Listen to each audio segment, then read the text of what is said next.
Welcome to the deep dive. Today, we're taking a closer look at a really quite sad story out of Brooklyn. Yeah, the death of a 101-year-old table broad. Exactly. Our main source here is a New York Post article.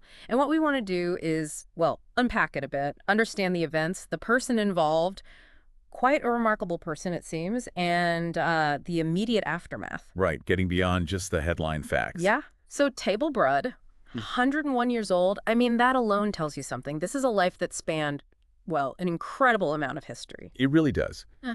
And the details that come out, they paint quite a picture. She was a matriarch in a large Hasidic family. Her story really connects to, huge historical events. Born in Kremenchuk, Ukraine, Okay. fled during World War II.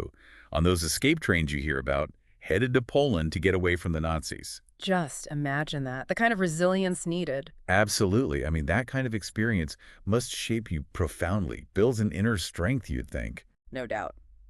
And then her life continues. She meets her husband, Reb Schatzkelbrod, where? Oh, yeah. In a displaced persons camp. That's right. In Germany, after the war, they met and married there.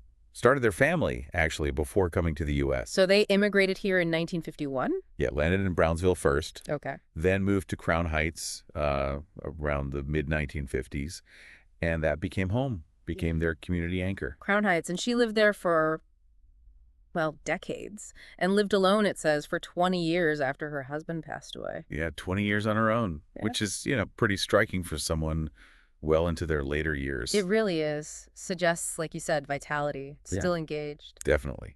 Not someone isolated. The article emphasizes her family connection, 5 kids, grandkids, great-grandkids. She sounds like the heart of the family. Very much so. Okay, so let's shift to the incident itself, April 8th. Around, 8:25 in the evening? Yeah, that's the time given. She was walking home. And not just randomly walking. She's coming back from a birthday party, a celebration for a Rebbe. Which, again, speaks to her involvement, right? Even at 101, still active in her community, her Yeah. faith. Exactly. Still participating. And she's crossing the street, Brooklyn Avenue and Montgomery Street in Crown Heights. Uh-huh. An intersection she probably knew very well. Presumably. And she's hit by a driver. A 65-year-old man in a big vehicle, a 2023 GMC Yukon SUV.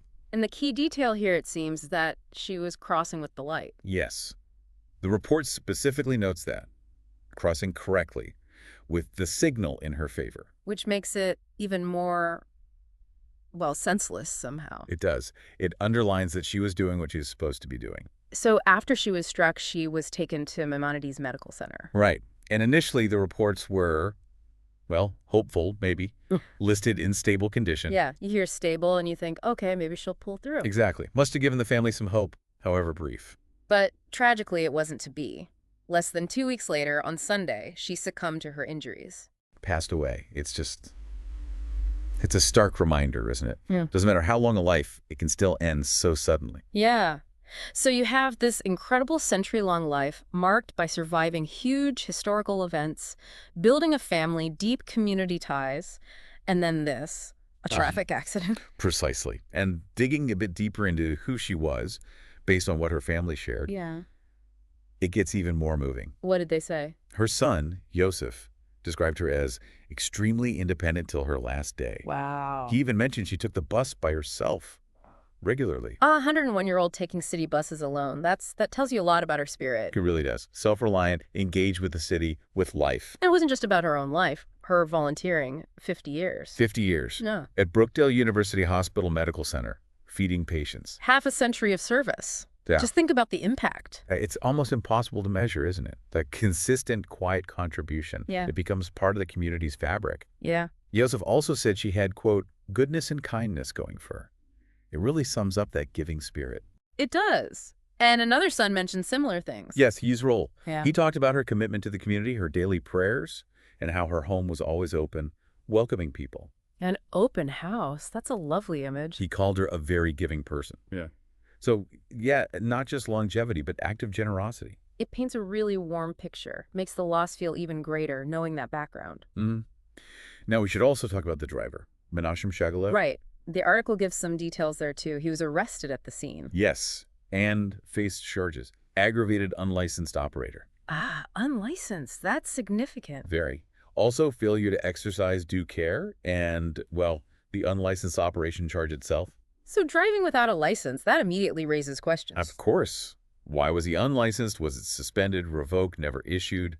It adds a layer of potential preventability, sadly. Yeah. And the legal process. He was released on what's called a desk appearance ticket, scheduled for arraignment later in April.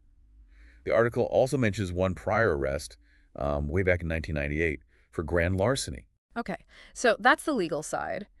What about the family's reaction to him, to the situation? It's quite striking, actually. They seem focused on, well, acceptance, perhaps, faith. So The elder son, Yisroel, is quoted simply saying it was an accident. just straightforward acceptance. And Yosef, the other son we mentioned, framed it through their beliefs. Hmm. He said, we are taught that everything that happens in the world is called divine providence. Divine providence. That's a perspective rooted deeply in faith, clearly. A way to process something so difficult. It is. And you often see that in, tightly knit communities, especially faith-based ones. It provides a framework for understanding, for coping with loss that might otherwise feel just random and cruel, Yeah, a way to find meaning, maybe. perhaps. Huh? So reflecting on all this, what part of Tybal Broad's story really stands out to you? For me, I think it's that incredible journey, surviving WWII, coming here, building this life, this family, and then dedicating so much time to others for decades. That service aspect, combined with her independence right to the end. And then for it to end like this, suddenly. Preventably, perhaps. Yeah, the contrast is stark. Someone who saw so much history, contributed so much. Right up until the last moment, practically. Still out, still involved. It really underscores the value of every individual life, especially those lived with such quiet dedication. And it also brings up bigger questions, doesn't it? Like what? Well, about responsibility, Yeah. particularly when we're behind the wheel. The potential impact of carelessness, of maybe not following the rules, like driving That's unlicensed. irreversible consequences. Exactly. But also it shines a light on people like Tybal Broad, people whose long lives and consistent contributions really shape a community, even if they aren't famous figures. Mhm. Their legacy is there. Absolutely. So, as we wrap up this deep dive, it's a story with so many layers, isn't it? Mm. You've got a century of history lived by one person, immense personal resilience, decades of community service, family bonds, all ending in this sudden tragic way. It connects the personal, the historical, and unfortunately the accidental. It really does make you think about how interconnected things are, our actions, our responsibilities to each other, and how we remember people who, like you said, quietly enriched the world. Yeah. Makes you pause. So maybe the question for you, the listener, to consider is, what part of this story of Tybal Broad's life and passing stays with you? What does it make you reflect on?